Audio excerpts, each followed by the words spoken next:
God. Are you all right? It's Rachel, Dad. Rachel started the fire. What are you talking about? She killed Mom. Dad, I know you never listened to me, but you have to believe us. She waited until you were out of town, and she drugged me, and she drugged Alex. What? She was gonna kill us. Alex had to do it, Dad. She saved us. Alex? Alex, tell him. Anna, what are you saying?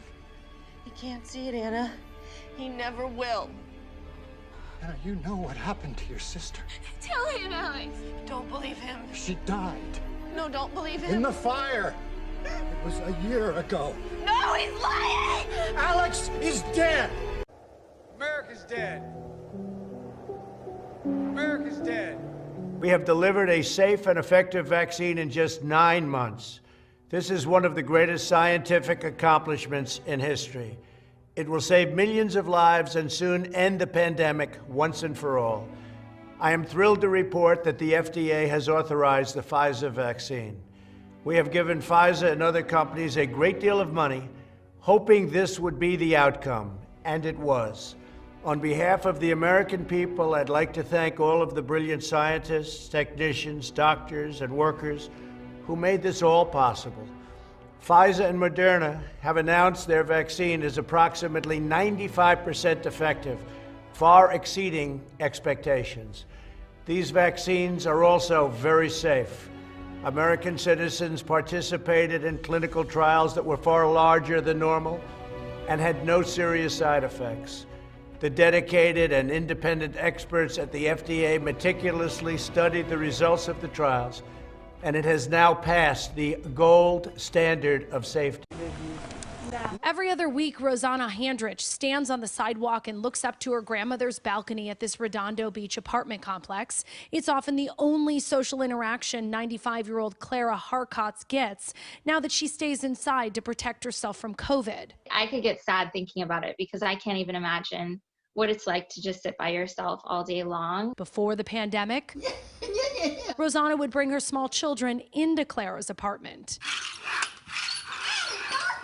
You can see the joy playing with her great-grandchildren would bring Clara. But when COVID hit, Rosanna and her family members decided it was too risky to meet indoors. We're just really scared to get her sick since she's at this age already. For months, Rosanna has visited Clara this way. Clara on her balcony, Rosanna below on the public sidewalk. Are you doing anything that you feel is disruptive?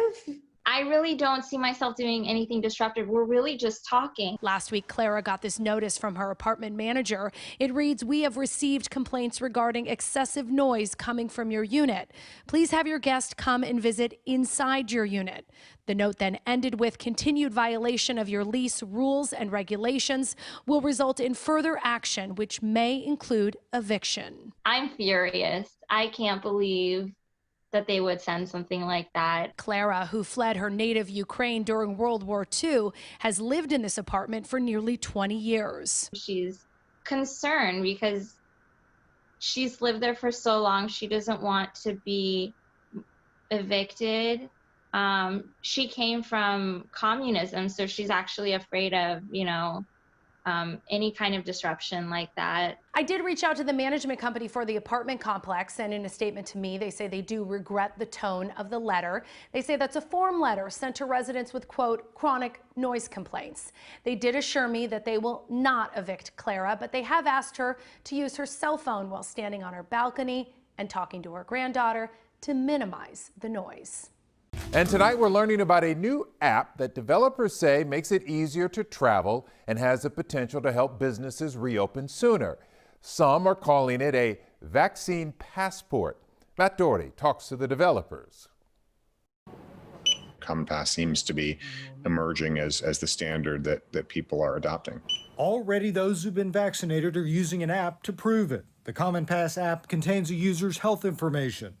It's controlled by their doctors who can upload proof they've gotten their vaccine. We're rolling out with additional airlines, with United, with JetBlue, with Lufthansa, with Swiss, with Virgin in the coming weeks, and we'll be expanding from there. CEO Paul Myers says the app is already getting lots of use from travelers coming to the U.S. from the UK. It can be used to show they've been tested for the virus before they board. It's a free service for people. It's a free service for the healthcare institutions. But the airlines and the other kind of organizations or companies that benefit downstream are the ones who pay a small fee to sustain this. The CEO says he hopes the app could potentially help more businesses reopen by allowing customers to easily prove they've been vaccinated. But at this point, positivity and hospitalization rates still determine business capacities. Matt Doherty, KHOU 11 News. The Verify team is working around the clock to make sure you have the facts before you get vaccinated. We know you have plenty of questions. Investigative reporter Cheryl Mercedes is getting answers from one of Houston's top vaccine experts. I won't need to wear a mask after I get vaccinated for COVID-19. False. One of the things we don't know about this vaccine is whether it can prevent you from transmitting the virus to other people. Vaccines can overload your immune system. False.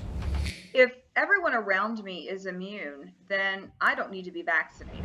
False. We all have to be vaccinated and become immune in order for the whole population of the United States to be immune and safe from this virus. Once you receive the coronavirus vaccine, you are immune for life. We don't really know. We have no real data to indicate how long the immunity is going to last. You don't need both doses of the 2-dose vaccine. False. You really do need both doses. America's dead. America's dead.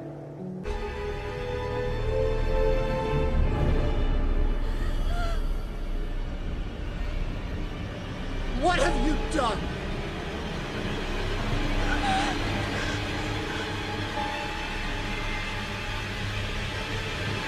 Alex?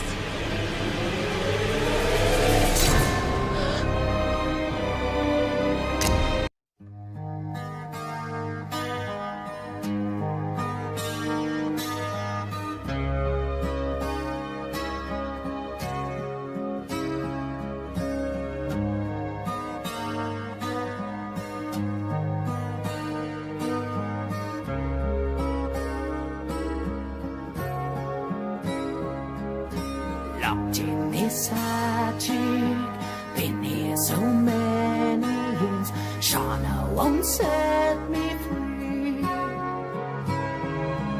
She says I'm evil, but then she doesn't know I'm not pretending.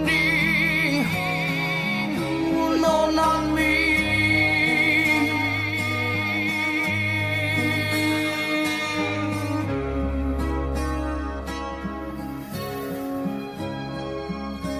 Full moon's reflecting a face in the mirror, twisted and bleeding. No, you can't be real. No, you're all in my mind. Shades of insanity. You're not me.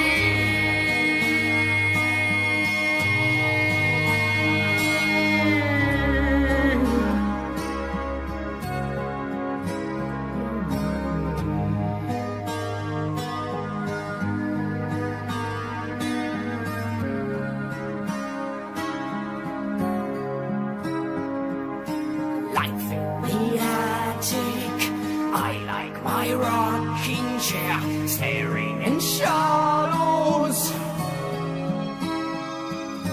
Crouched in the corner, waiting for something, laughing and nothing. No one there, and on I wonder, is there more?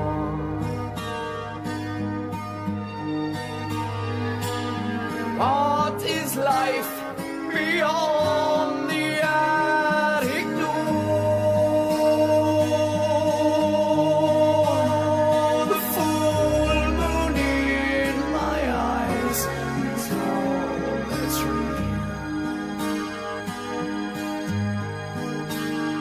The mirror's lost reflection.